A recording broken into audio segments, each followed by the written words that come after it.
Hola, bienvenidos a Hablemos de Salud. Los vamos a estar acompañando durante la próxima media hora con contenidos científicos y de actualidad en salud. El primero de ellos que hemos seleccionado para hoy tiene que ver con la densitometría ósea. Para conocer más acerca de este estudio, fuimos hasta el Instituto Radiológico a dialogar con el doctor Juan Carlos Barbería. Nos encontramos una vez más con el doctor Juan Carlos Barbería, jefe del Servicio de Radiología Digital y de Densitometría Ósea, para hablar en esta oportunidad acerca de la densitometría. Empecemos por definirla. ¿Qué es la densitometría? Bueno, la densitometría es el método de elección para el diagnóstico de una enfermedad muy frecuente que es la osteoporosis. Siempre van asociadas estas dos palabras, porque cuando uno piensa en densitometría, piensa en osteoporosis, y cuando uno piensa en osteoporosis, seguramente va a estar pensando en densitometría. Por eso, aparte de hablar de lo que es la densitometría, sería bueno decir unas palabras sobre qué es la osteoporosis. La osteoporosis es una enfermedad silenciosa. Durante muchos años puede llegar a pasar totalmente desapercibida y aparecer cuando empiezan las complicaciones. Las más frecuentes son las fracturas tanto de columna vertebral, o las fracturas de cadera, o las fracturas de muñeca. Fracturas que no están relacionadas con un traumatismo que la puede provocar. Cualquier evento que no sea de tanta importancia puede llegar a provocar estas pérdidas de la densidad. Entonces, cuando nosotros definimos la osteoporosis y le tenemos que decir que es una enfermedad en la cual los huesos van perdiendo calidad. Cuando una persona empieza a recorrer su edad, llega a los 30 años que aparece el pico alto o el pico máximo de masa ósea. Y a partir de ahí siempre empieza a haber una pérdida. La pérdida esa no tiene que ser muy acelerada, porque hay eventos o hay situaciones que lo que pueden llegar a producir es acelerar esa pérdida de la masa ósea. Por lo tanto, el hueso se va a volver más frágil, y estamos hablando de una estructura importante. Hay muchos huesos en el cuerpo, el esqueleto es lo que nos sostiene a todo el resto, músculos, órganos y demás. Por lo tanto, tenemos que tener una buena estructura para poder manejar toda nuestros movimientos diarios. Entonces, cuando aparece la osteoporosis, los huesos, ustedes imagínense lo que son como un panal de abeja. Entonces, cuando aparece la osteoporosis, los puentecitos que hay entre los panales de abeja se van destruyendo. Por lo tanto, aparecen los agujeros del panal mucho más grandes. Porque cuando estamos hablando de osteoporosis, como la enfermedad, la palabra lo dice, son poros. Entonces esos poros se van volviendo más amplios. ¿Qué es lo que hace? Eso provoca una disminución de la resistencia del hueso y una disminución de la masa ósea. Al volverse más frágiles, empiezan a aparecer todos los problemas. La osteoporosis es una enfermedad que se puede ver a cualquier edad, y no necesariamente tiene que ser de la mujer. La osteoporosis también puede llegar a encontrarse en las personas adultas, en hombres, y también se pueden encontrar en chicos. Pero generalmente en estos casos son osteoporosis secundarias que están acompañando a otra enfermedad. Acá estamos hablando de la osteoporosis como enfermedad primitiva.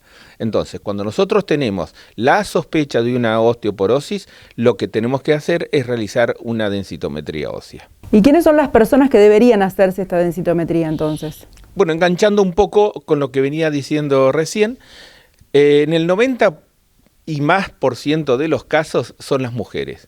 Las mujeres tienen una predisposición principalmente por los problemas que tienen con respecto al balance de los estrógenos a una determinada edad. Entonces, cuando a medida que va pasando la época de la menopausia, en los cuales hay ciertas hormonas que comienzan a bajar, agregándole que si llegan a tener algún componente secundario que pueden favorecer la aparición de la osteoporosis, antecedentes familiares, pérdida de peso, consumo de alcohol, consumo de tabaco, problemas de tiroides, se agregan a considerar que esas indicaciones tienen que ser un poco más precisas.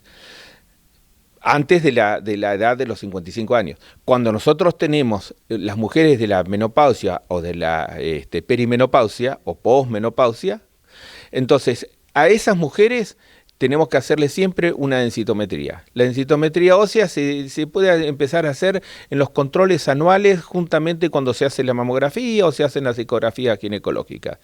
Teniendo la ventaja de tener un método que previene las complicaciones, porque nosotros estamos hablando de medicina preventiva en este caso, lo cual es muy importante. Cuando nosotros podemos diagnosticar a tiempo una enfermedad, mayor van a ser las posibilidades que nosotros vamos a tener de curarla, o por lo menos de cursarla de la mejor manera. Cuando hablábamos de que era una enfermedad silenciosa, porque una persona va a comenzar a perder altura y no se va a dar cuenta, se va a empezar a encorvar y no se va a dar cuenta, y esos son todos procesos que ocurren porque hay microfracturas. Y esas microfracturas hacen que, en el caso, por ejemplo, de la columna, los cuerpos vertebrales vayan perdiendo altura. Y eso a veces no se da cuenta, a no ser que tenga alguna posición de encurvamiento que sea muy, muy notoria. Pero bueno, al ser esta enfermedad silenciosa, lleguemos antes de que aparezcan las complicaciones. Eso es lo más importante. Entonces, sabemos que tenemos un método para prevenirlo. Usémoslo. Hacemos un breve alto en la nota que hicimos junto al doctor Juan Carlos Barbería acerca de la densitometría ósea y aprovechamos antes de ir a la pausa para saludar a Mariano Suárez, coordinador general de nuestro canal, porque como notarán, nos están viendo mucho mejor que antes y esto tiene que ver con que el canal ya se está emitiendo en Full HD y eso nos permite a las productoras independientes de la ciudad de Mar del Plata poder presentar producciones en una calidad muchísimo más alta. Así que desde acá, muchas felicitaciones a Cablevisión y ahora sí, hacemos una pausa y enseguida regresamos. Seguimos hablando de salud en las redes. Búscanos en Facebook como Hablemos de Salud.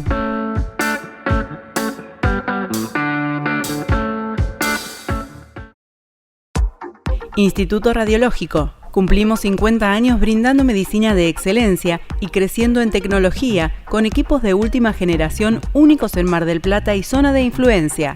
Resonador 3 Tesla, PET-CT, mamografía 3D, tomosíntesis. Ahora también podés visualizar tus estudios a través de nuestro portal virtual de imágenes ingresando a irradiológico.com.ar.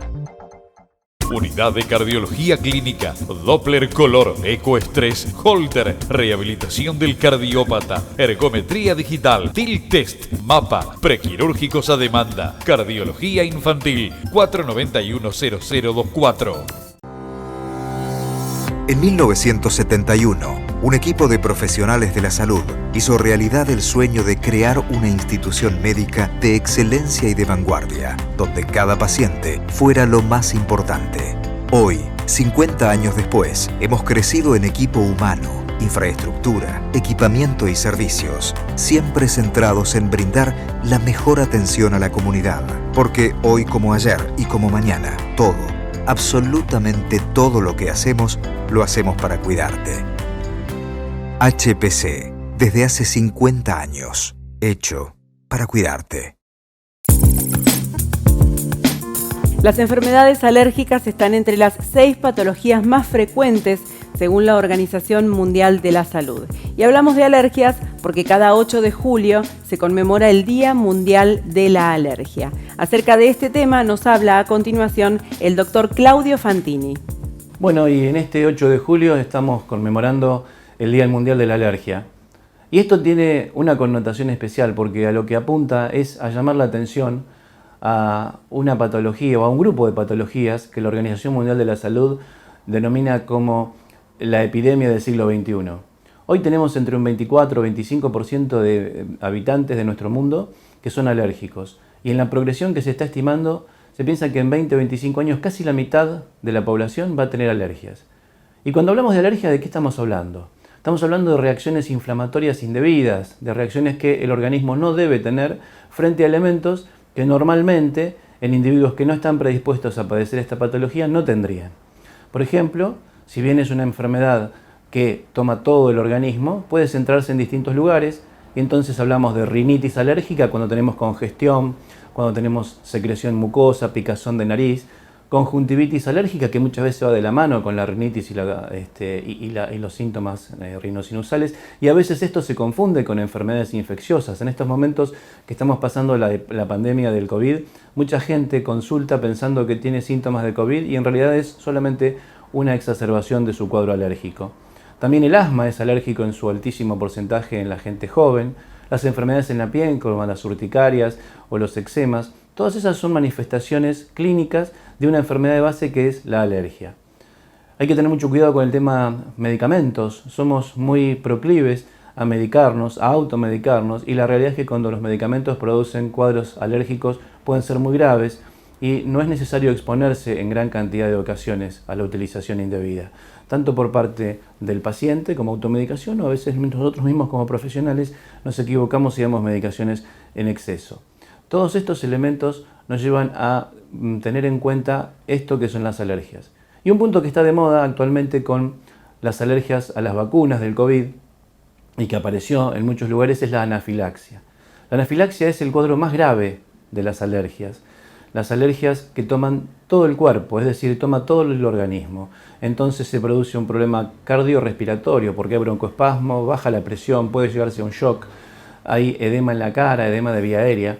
Y esto es un cuadro muy grave. No es habitual que esto se produzca, no es habitual que se produzca con las vacunas y menos con las que estamos utilizando con el COVID. Y ante la duda es preferible que usted pueda consultar con su médico alergista o con algún médico alergólogo que maneje la situación. Pero no hay que tener miedo con el tema de vacunas. Es muy rara, es menos de 1 en 100.000 la posibilidad de que cualquier persona padezca una alergia a las vacunas del COVID. Entonces, recordando cuáles son las sustancias que más frecuentemente producen alergias, podemos hablar de los ácaros del polvo, que son la causa número 1 de alergias respiratorias, sobre todo en la zona de Mar del Plata. Los pólenes, que son los clásicos que uno piensa que tiene una rinitis o una alergia respiratoria, sobre todo en primavera-verano. Los hongos de la humedad también son productores de alergia. Venenos de insectos, como es la abeja, la avispa, incluso la hormiga, y que a veces pueden ser cuadros muy graves. Y obviamente volvemos al tema de los medicamentos, que hay que tener muchísimo cuidado en la utilización. En algunas personas, sobre todo en chicos, también es común que haya alergias alimentarias. Es muy común la alergia a la leche de vaca, puede haber alergia al huevo, al maní, etc. Y entonces es importante, ante la menor duda, consultar con el médico especialista. Seguinos también en Instagram. Somos hablemosdesalud.tv.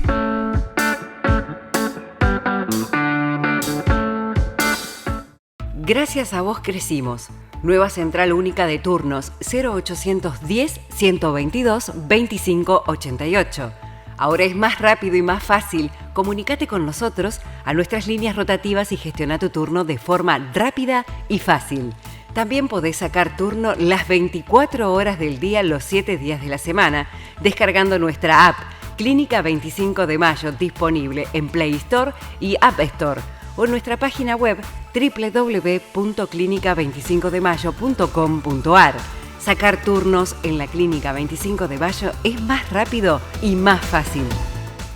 Licenciado en Psicología Leonardo Pontoriero. Trastornos de la personalidad, problemáticas de pareja. Para consultas y turnos, comunícate al WhatsApp 223-536-7243. Licenciado Leonardo Pontoriero. Cirugía de nariz, orejas, aumento y reducción mamarios, lifting, cirugía de párpados, abdomen. Centro Integral de Cirugía Plástica Colón, 499-2605. En la continuidad de Hablemos de Salud, el doctor Simón Mina, que habitualmente nos habla acerca del diagnóstico y tratamiento del origen de la enfermedad, hoy nos brindará algunas sugerencias acerca de cómo mejorar nuestra calidad de vida. Hoy, mejorar la calidad de vida. Muchísima gente viene al consultorio pensando que la supuesta magia está en que me cuenten las cosas y yo dé un medicamento.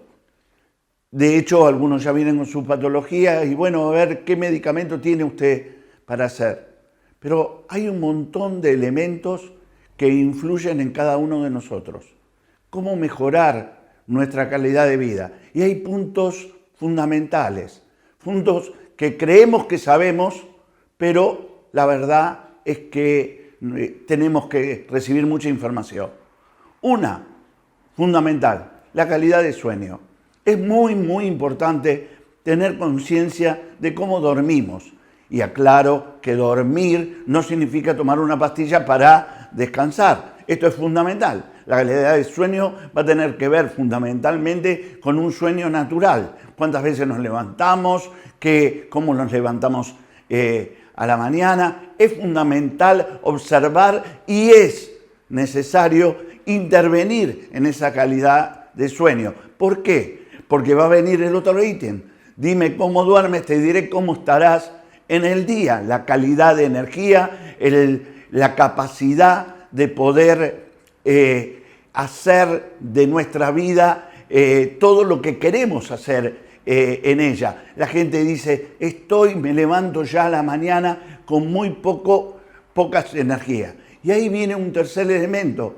¿Qué comenzamos? ¿Qué alimentación tenemos cuando comenzamos el día? ¿Solamente vamos a tomar un café, un mate y con eso es suficiente? ¿O vamos a dar elementos que energicen naturalmente para comenzar un día con una mayor vitalidad? Y viene el tercer elemento.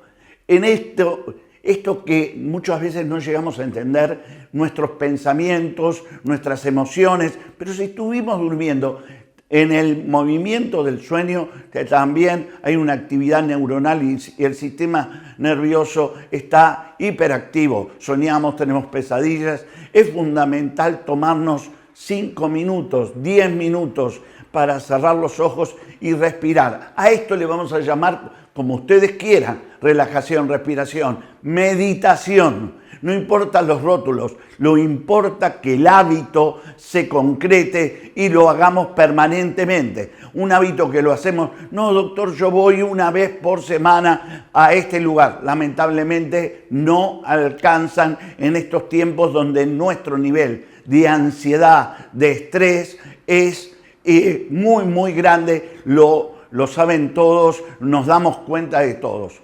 Evidentemente, en un cuarto elemento, para todo esto, para los cambios de hábitos que necesitamos disciplina, es decir, una voluntad de decir, depende de nosotros ese cambio natural. Voy a poder caminar media hora por día, para eso vamos a tener que tener todos los otros elementos, el sueño, el poder tener energía, con algún elemento que podamos naturalmente tomar para poder tener esa fuerza a la mañana y cumplimentar los verdaderos cambios que junto con los asesoramientos técnicos de la medicina podemos lograr una mejor calidad de vida. Míranos también en YouTube. Encontranos como Hablemos de Salud y suscríbete.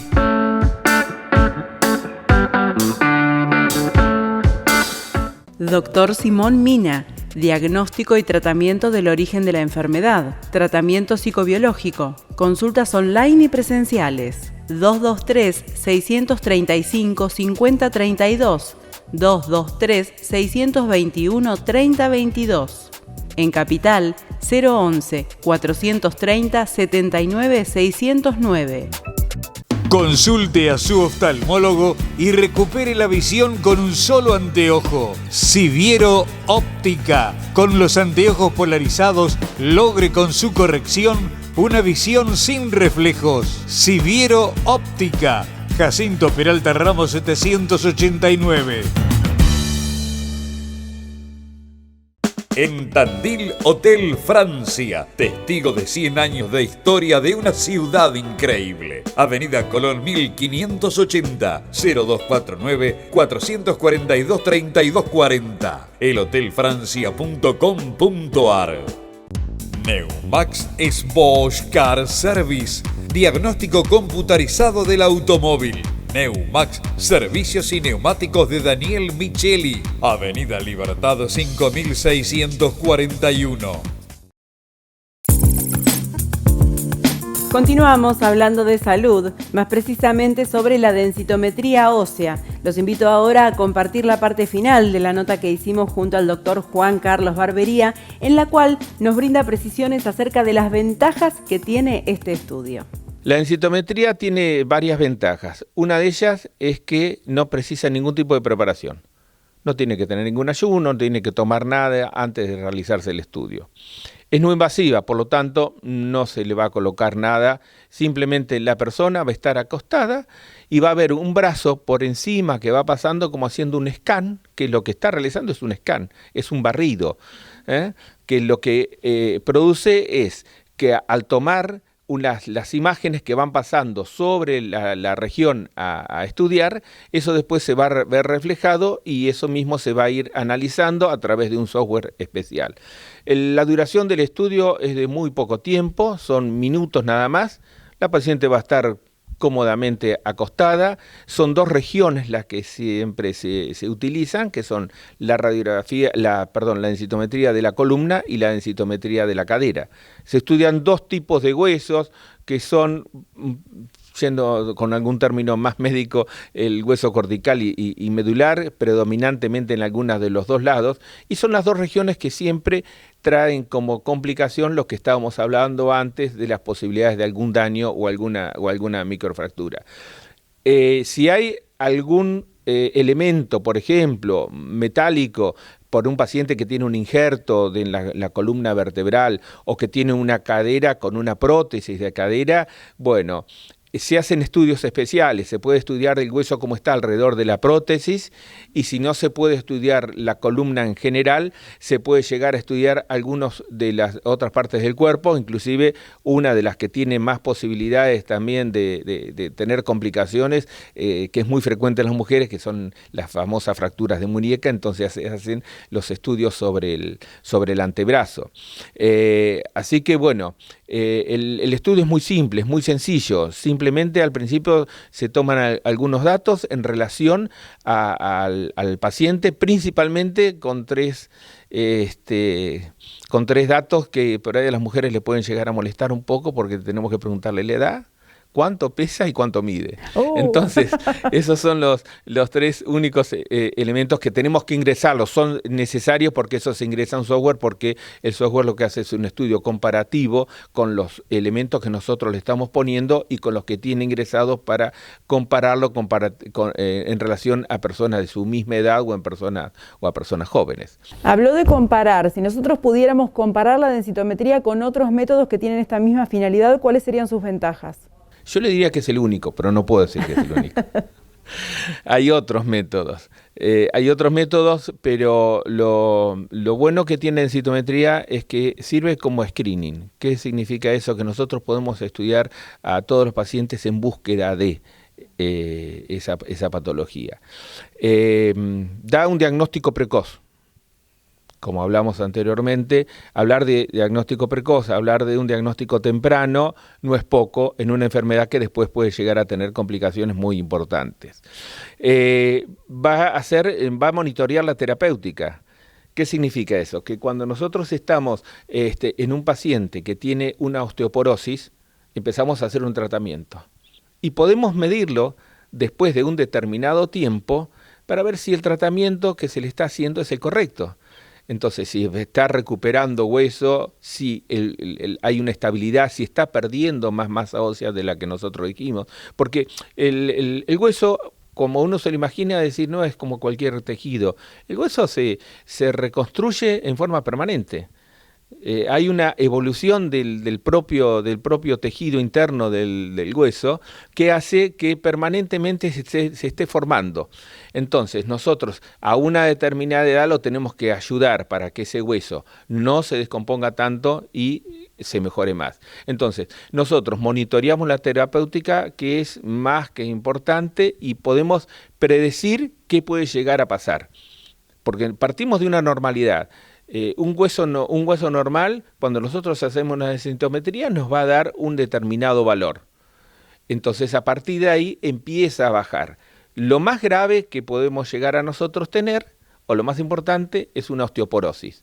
Entonces, sabemos cuáles son los valores que ya están tabulados y sabemos a cuánto corresponden. Pero hay un estado intermedio donde se pierde hueso, no se llega a osteoporosis, pero es un estado que clínicamente o médicamente se llama de osteopenia. como un paso intermedio entre la normalidad y la osteoporosis.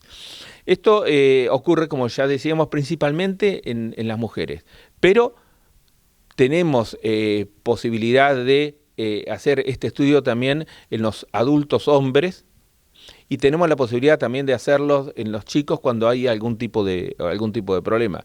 El equipo nuestro cuenta con un software pediátrico, que es importante porque si nosotros tenemos algún chico para hacer el estudio, tenemos un equipamiento especial dentro del mismo equipo del densitómetro para poder realizarlo. Vuelvo a lo mismo, en el 90 y pico de los casos largos, la mayoría son mujeres de la posmenopausia. Por eso es importante. En sí el densitómetro es un aparato que nos permite ver muchas más cosas. Nos permite ver las partes blandas, si hay un problema nutricional y podemos comparar el músculo con la grasa que tiene el paciente y demás.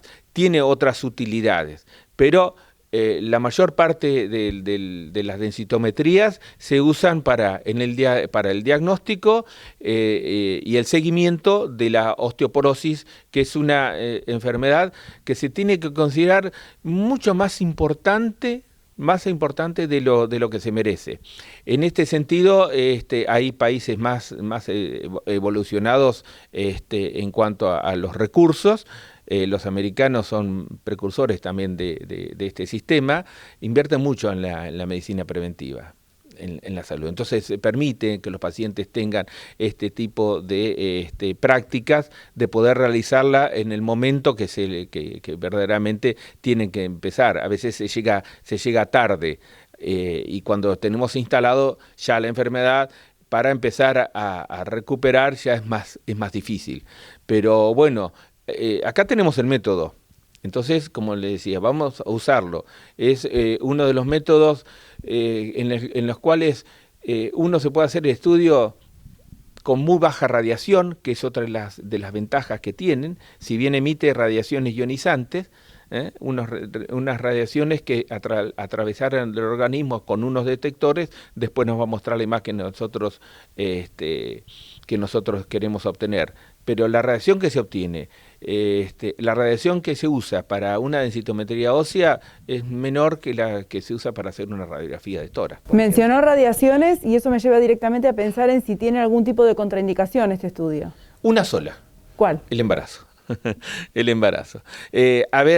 Puede llegar a haber otras que no son contraindicaciones absolutas, sino intermedias o relativas, como decíamos hoy, que el paciente tenga alguna prótesis, el que el paciente se haya hecho algún estudio y haya tomado algún contraste y el contraste en ese momento no hayan pasado 24 horas y esté en el organismo y nos tape la columna o interfiera en la realización del estudio. Pero como contraindicación absoluta solamente es el embarazo. Y como decíamos antes, como la mayoría se da en pacientes que ya tienen la menopausia o que están en la posmenopausia, entonces ya es un porcentaje muy, muy bajo por el cual no se pueden realizar estos estudios, ¿no? Doctor, muchas gracias una vez más. No, les quiero agradecer porque es una buena manera que ustedes nos hagan esta nota para difundir el método, porque es un método que tiene que estar en el conocimiento de todos, principalmente de las mujeres, para saber que se cuenta con esto para poder evitar futuras complicaciones. Con esta nota del doctor Juan Carlos Barbería acerca de la densitometría ósea, llegamos al final del Hablemos de Salud de hoy. Queremos agradecer a todos los profesionales que semana tras semana ponen a disposición nuestra todos sus conocimientos para ayudarnos a comprender estos temas que tanto nos interesan. Y también les agradecemos a ustedes que están del otro lado de la pantalla y que nos eligen como compañía para que también les ayudemos a comprender estos temas. Ahora sí, nos despedimos hasta la próxima semana aquí en Somos Mar del Plata, ahora en HD.